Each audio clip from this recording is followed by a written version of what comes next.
لیکن ایک بات بدلی تھی، افضل اب خاموش نہیں تھا، وہ مقصد بن چکا تھا۔ وہ سیدھا اپنی ماں کے جھونپڑے میں گیا۔ امینہ بی بی نے آنکھوں میں آنسو بھرے اور کہا، بیٹا اب کچھ مت کہنا، صرف کر کے دکھانا۔ وہ رات افضل نے تکیے کے نیچے اپنی پرانی نوٹ بک رکھی جس پر اب بھی لکھا تھا، ایک دن یہ گاؤں جاگے گا۔ دوسرا منظر، چھپا ہوا مشن۔ اگلی چند راتوں میں افضل نے گاؤں کے باہر ایک پرانے کھنڈر کو دیکھا۔ کبھی وہ کھنڈر ایک مہمان خانہ تھا، اب بوسیدہ ویران اور سنسان۔ افضل نے اسے صاف کرنا شروع کیا۔ تنہا بغیر کسی آواز کے وہ دیواروں سے جھاڑو دیتا، فرش پر پانی ڈال کر مٹی دھوتا، بوسیدہ لکڑیوں کو جوڑتا۔ یہاں رات کے اندھیرے میں چاندنی کی روشنی میں ایک نیا اسکول پیدا ہو رہا تھا۔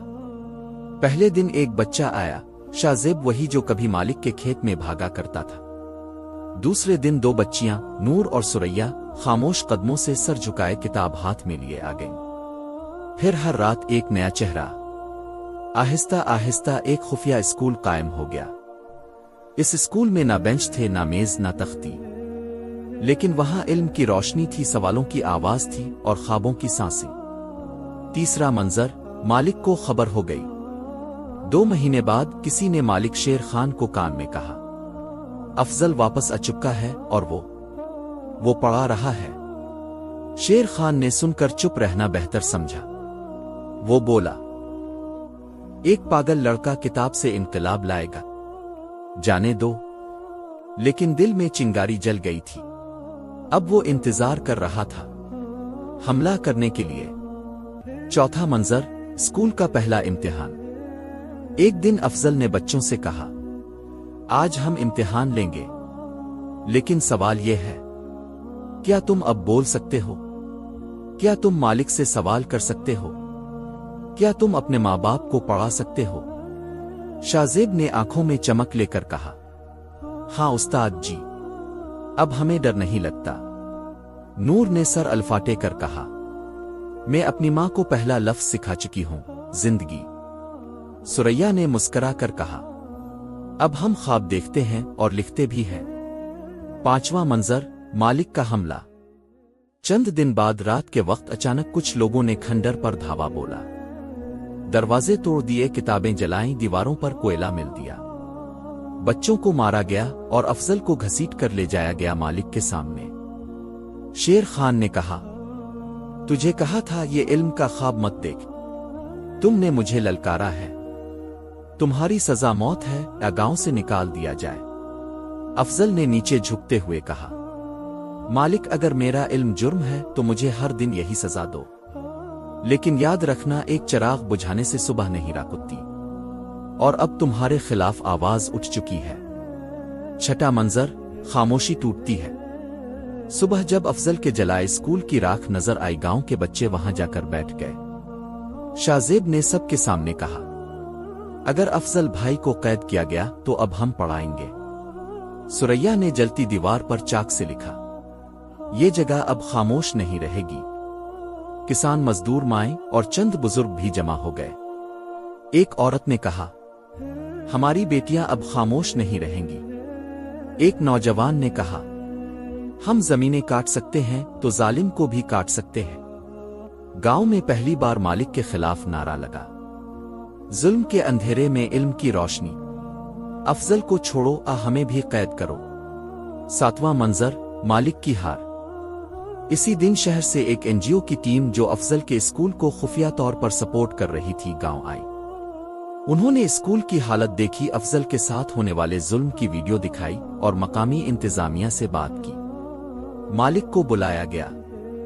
سرکاری حکم آیا، یہ زمین اب اسکول کے لیے مختص کی جاتی ہے۔ مالک شیر خان کو گاؤں کے معاملات سے الگ کیا جاتا ہے۔ افضل حسین کو اس اسکول کا پرنسپل بنایا جاتا ہے۔ آٹھواں منظر، انقلاب کی جوڑیں۔ 6 ماہ بعد اسکول میں بینچ لگے، دیواروں پر سبق لکھے گئے اور گھنٹی کی آواز گاؤں میں گونجی۔ اب ہر بچہ اسکول جاتا، ہر ماں کو پڑھنے کا حق ملا، اور امام مسجد میں درس قرآن کے ساتھ درس شعور بھی دیتا۔ افضل نے مدرسہ بھی قائم کیا، ایسا مدرسہ جہاں قرآن کے ساتھ سائنس، اخلاق اور انسانیت بھی سکھائی جاتی۔